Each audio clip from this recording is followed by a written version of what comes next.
Is it on? Do you know? So, and we can edit out, the comments. I put it on. I don't know. This is our brand new video camera here.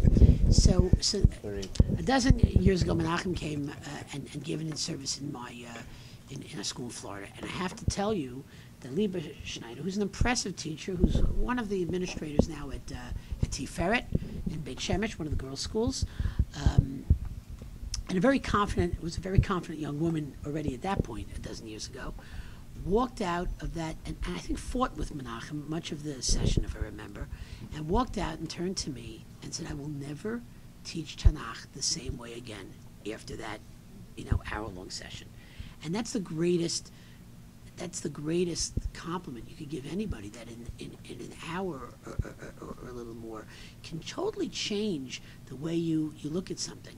I said to the students, some of you there, that he owns Tanakh, he's Tanakh.org, and he is Tanakh, Menachem, and he just every time he shares an idea, which he'll do with you, don't only focus on the particular idea, but there's so many things to learn about teaching, and I just find it should be true with all of us.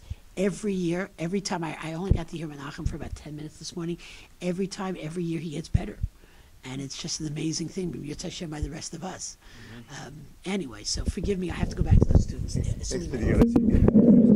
I'm a big Menachem fan. Now we take some food. Okay. I'm okay.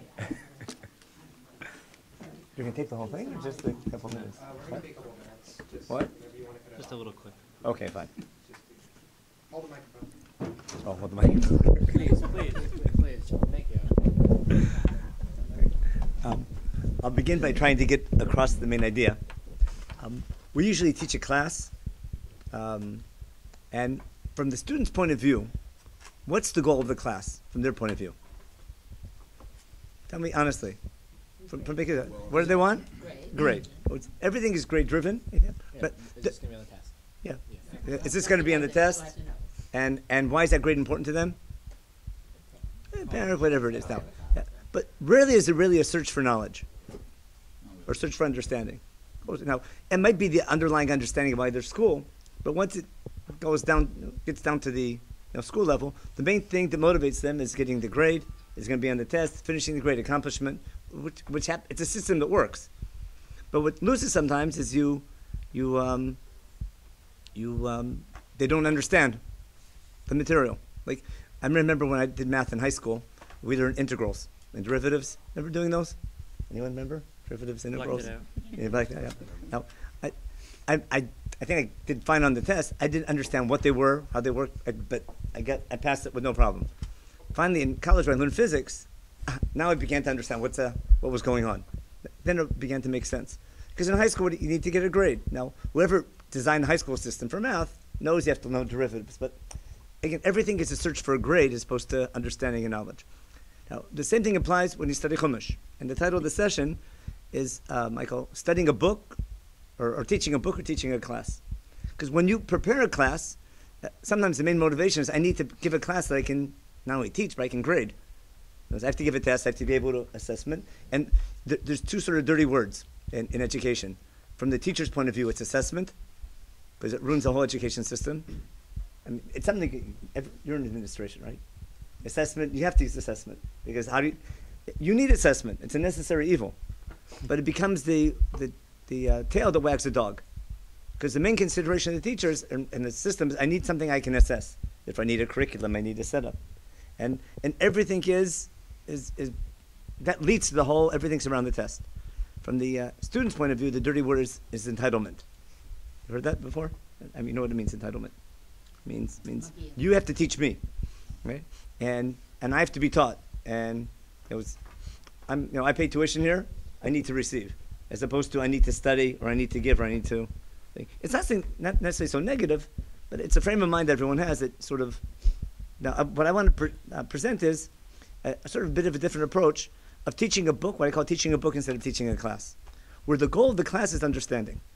Now, what I want to do, just to get it started, I want to give an example of a quick little lesson, just to explain a methodology, a real simple one. And I also want to give an example of how to teach something to an entire class as opposed to a couple individuals. I mean, when I'm saying teaching a class, as opposed to teaching a group of individuals, have you ever been in a class where, let's see, 15, 20 kids on the average, where most of the participation is by 2 or 3 students? Ever happened, such a thing? Always happens. That's what it's saying. It always happens. Now, to the point that most of the students in the class don't even bother raising their hand and don't even listening because they're... Now, as a teacher, that's a disaster for a class. Who was in my class this morning? I tried to control that a little bit today. I tried a couple tricks there in the middle. But I wasn't exactly sure about I didn't want to embarrass a couple kids. But you have to do things to get them... Now, I'm going to give you a little assignment that shows you, a bit about the methodology and a bit also how to get the class. Because the key to understanding, if I'm teaching to understanding, is giving an assignment, which is what's called cognitive as opposed to a mimetic. It's not an assignment nor what's the answer, an assignment, what's the understanding. So let me give an example of a classic assignment. It's boring as could be, but here, that's why I gave you Chumashim. Look at, it's this week's Parsha, I think, yeah. Look at Perek Hey. It'll take you probably 1 minute. It'll give me time to eat my salad.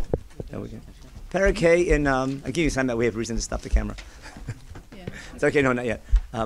Look in Perek Hey,